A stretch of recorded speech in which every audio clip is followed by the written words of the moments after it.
Hello everyone, welcome back to Professor Charu's series of lectures on microeconomics. This lecture moves us to a new segment which is going to be about the theory of the firm. So what we're doing here is we're trying to now switch gears. In the previous section, we looked at the theory of the household. We looked at how households make decisions, and we decided that consumers, the people who do demand, basically make that decision by maximizing utility. And so when they maximize utility, we then get the demand curve, and we talk about the ways in which consumers make their decisions. So to do that, we had to make assumptions about the behavior of the consumer, what is the consumer doing, and we also had to make assumptions about the environment in which the consumer was making this decision. That the consumer, for example, was operating in perfectly competitive markets. Anybody could enter or leave the market at will, which, for example, means there's no discrimination against consumers due to race or gender in terms of entry to markets and so on.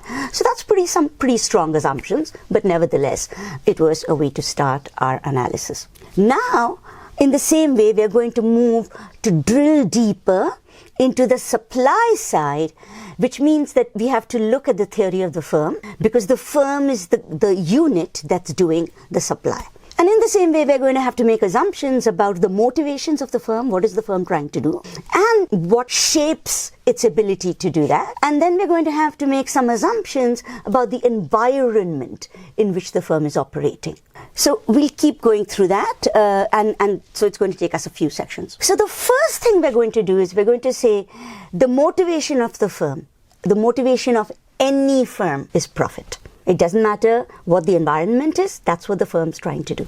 They want to maximize their profit. That's what firms do. And how do you maximize profit? Basically, profit is total revenue, the amount of revenue you get from selling the good, minus total cost, what it cost you to produce the good. Right?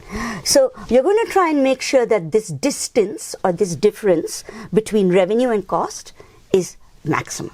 So you're not just trying to maximize revenue, because it might be that you can get more revenue by selling more goods, but producing extra goods might become very expensive.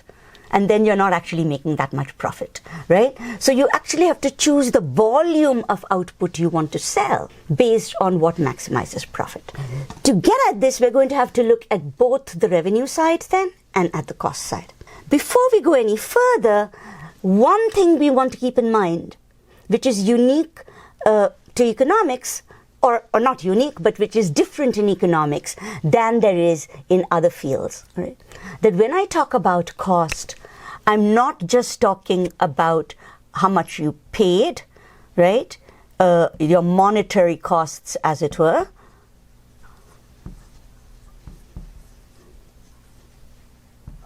I'm also talking about opportunity cost.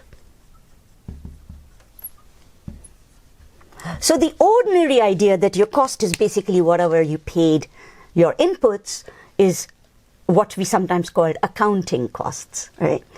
But opportunity costs takes account not only of what you paid, but it takes account of the fact that you might have used this resource in a different way, and it would have given you a different accounting of what's going on because of the opportunity cost. So let me give you an example. Let us say that you have a family restaurant and you help out in the restaurant, family member.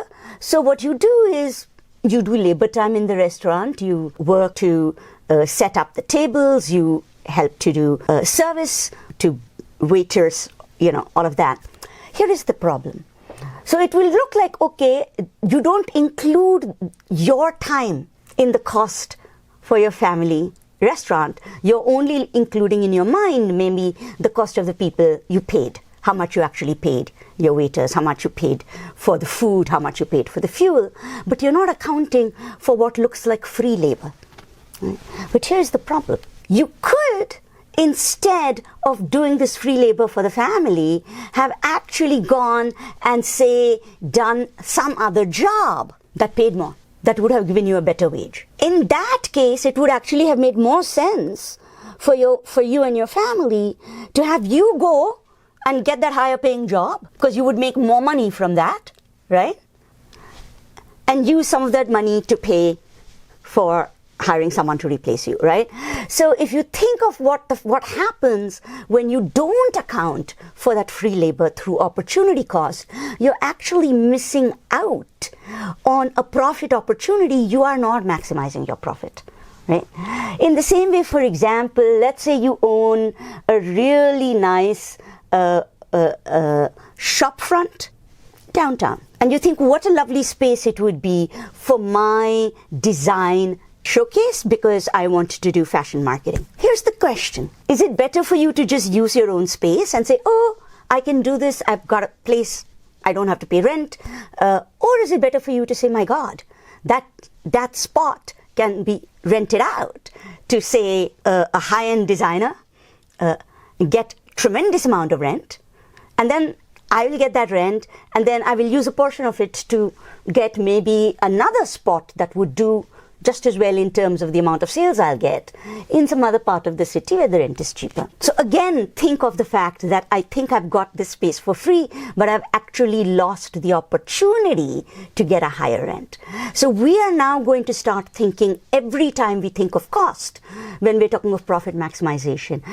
Cost in economic, or what we mean by cost, is what we're going to call total economic cost, which essentially includes opportunity costs, right? So every time from now on, when you hear the firm is maximizing profit, or when you hear that someone's trying to maximize, things, you're always going to account that cost will always be the opportunity cost concept. And you come across this concept before, because when we did the production possibility frontier, we talked about the opportunity cost. What could I use my resource for? I could have taken this resource and used it for something else, and I have to think about that as the opportunity cost. So that concept from the production possibility front video is actually the concept that we're using in terms of firm behavior, because, that is what the firm is doing. It is making a decision about how to use inputs and how to use its inputs most effectively. Right? Where do I put my resources? What will make me the maximum profit? So profits is total revenue minus total cost, and total cost is always including opportunity cost, concept of total economic costs.